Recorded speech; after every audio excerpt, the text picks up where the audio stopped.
We made it to Colorado Springs, a place that just might be our new favorite spot in the United States. We drove to the top of Pikes Peak Mountain in search of the only donuts made at 14,000 feet, and we visited one of the most beautiful city parks that we've ever seen.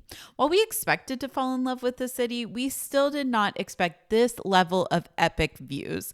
Join us as we explore all of the best that Colorado Springs has to offer. Of course, for us, any great road trip starts with a delicious cup of coffee, and Loyal Coffee far exceeded our expectations. We're suckers for a good coffee shop, and one that has great coffee, great food, and great service knocks it out of the park. Even the avocado toast at Loyal was absolutely incredible. So much so that we were trying to figure out exactly what was drizzled on top. Balsamic?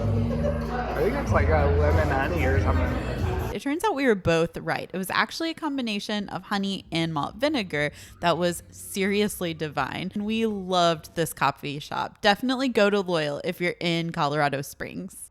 Now that we are loaded up on caffeine and delicious avocado toast, our plan is to drive all the way up there to the top of Pikes Peak. We called this morning for road conditions and they said it was going to get pretty windy as the day goes on, so you should go as early as possible. So we figured we'd load up on coffee and hit the road. This road is already so curvy and we haven't even made it to like the entrance to Pikes Peak Summit Drive. Phil just told me that they do a rally race up this road because of the curves. Not excited at all, are you? I'm so stoked for this. This is one of the most iconic drives in the United States. I mean, how could you not be excited for this? I'm not going to drive it like a rally racer though, I promise.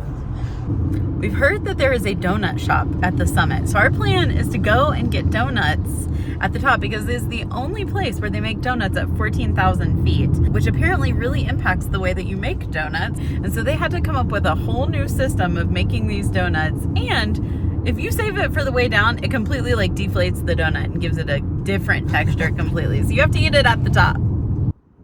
Apparently donuts aren't the only thing you can find on the Pikes Peak Drive, considering we found more than one reference to Bigfoot. Didn't make it very far before having to stop because look at this freaking view.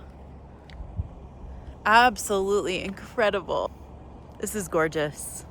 The drive up Pikes Peak is a 19-mile paved toll road that climbs nearly 7,000 feet in elevation to reach the 14,000-foot summit at the top of the mountain.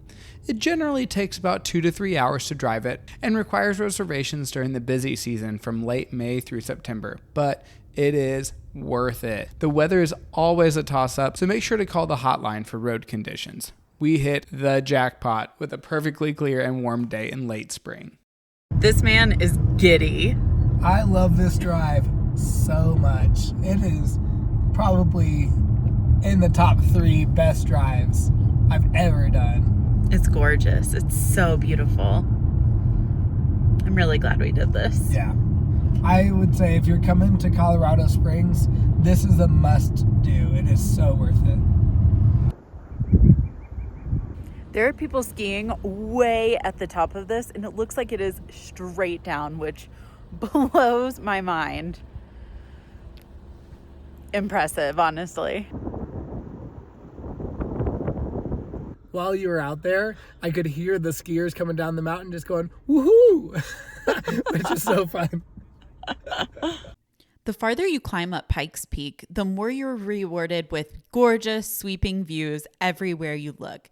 It's actually wild also how much colder it is at the top. It was in the 70s when we were at the bottom of the mountain and was in the high 30s, low 40s when we reached the top. The air is also much thinner at only 60% oxygen, which is noticeable once you start moving around. While we beat the winds that would later close the road for the day, it was still quite a bit windy at the top, but absolutely incredible. It's a little windy.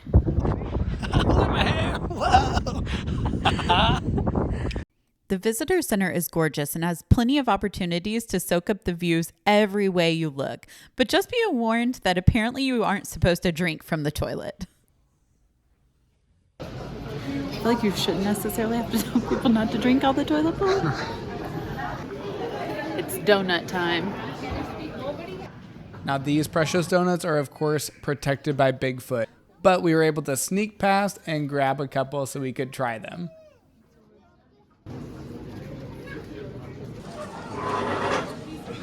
Here goes nothing.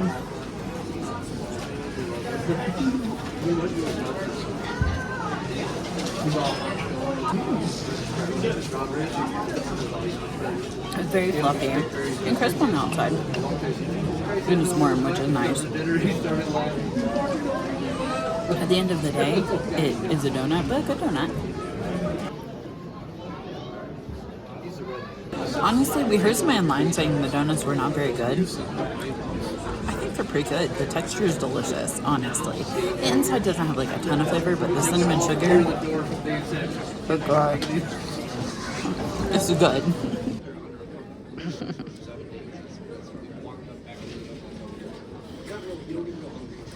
Crispy on the outside, fluffy on the inside, coated in cinnamon sugar. I mean, what's not to like? Got cinnamon sugar everywhere.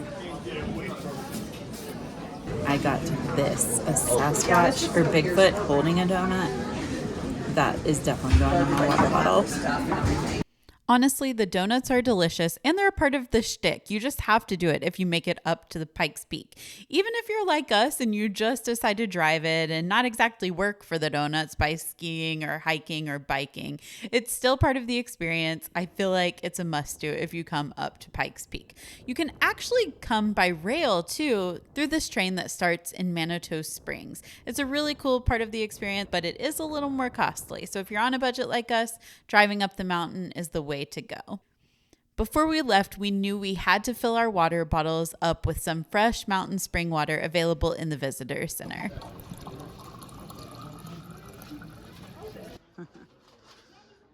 Today feels like such a gift. You don't always get this weather. You don't always get these clear views. So it's like traveling and catching the northern lights. When you do happen to catch it, you just have to take it for what it is and say that this is a gift that I've been given today. And just like that, we were on our way back down the mountain, but not without a mandatory brake check first, if that tells you how steep it was.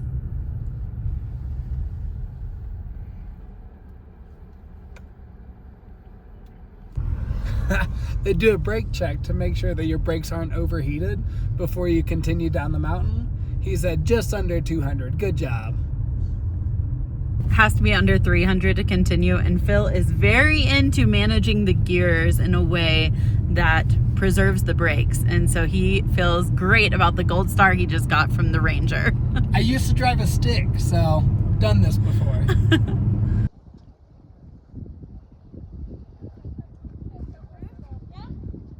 We just drove all the way up there.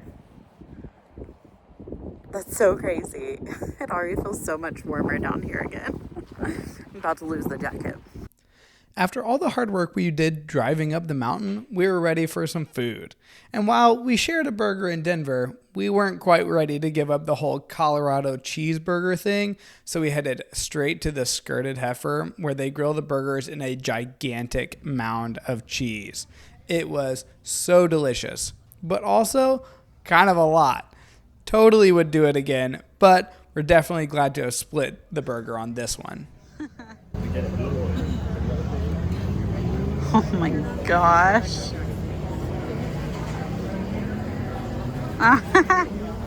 We were ready to walk off all of the crusty cheese with a trip to Garden of the Gods. But first we drove through historic Manitou Springs to see what all of the hype was about. There were tons of shops and there was a lot to do, but also a lot of traffic, and it definitely catered exclusively to tourists. Honestly, we were looking for something a little bit more low-key, so we continued on to what may be the most epic city park in the whole United States. We are at Garden of the Gods, which is one spectacular city park. I mean, look at this. This is crazy. There's all kinds of trails, so we're going to go check out one and see what we can see. It turns out what Phil meant by we'll see what we can see is we'll see how many birds we can see, because all I heard the whole time we were there was how many different bird species he could spot. Birds love to perch up in these little holes, like right in the rock face. Those are rock pigeons, I think. There's a bunch of like chimney swifts that fly around in the rock. Pretty sure there's a peregrine falcon. We saw a goose. Why? I don't know. But there was a goose. I'm trying to see a falcon. A freaking goose lands on the rock. They're everywhere. I think that's funny.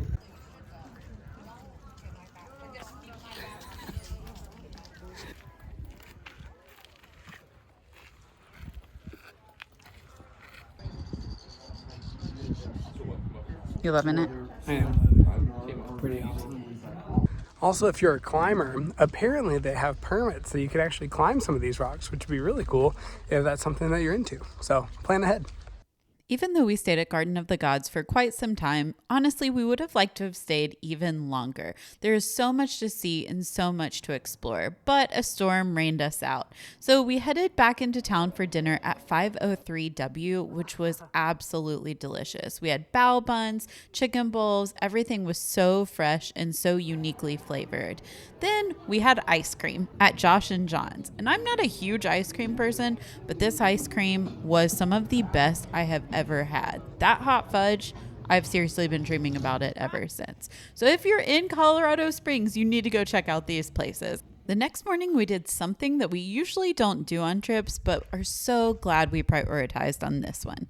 We woke up in time to go see the sunrise at Garden of the Gods, and it was absolutely magnificent. The sunlight was gorgeous and soft on all of the rocks and the mountains. Definitely worth it on a trip to Colorado Springs.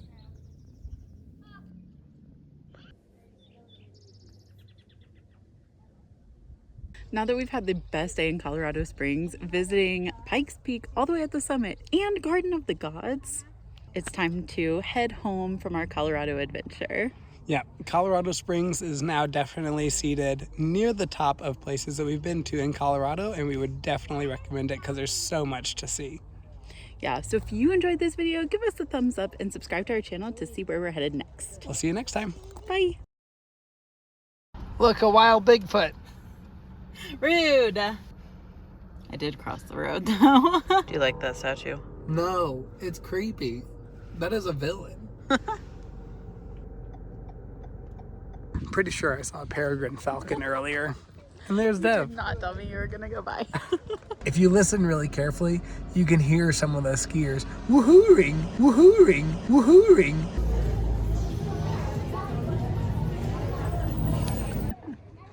Why? Why does this happen?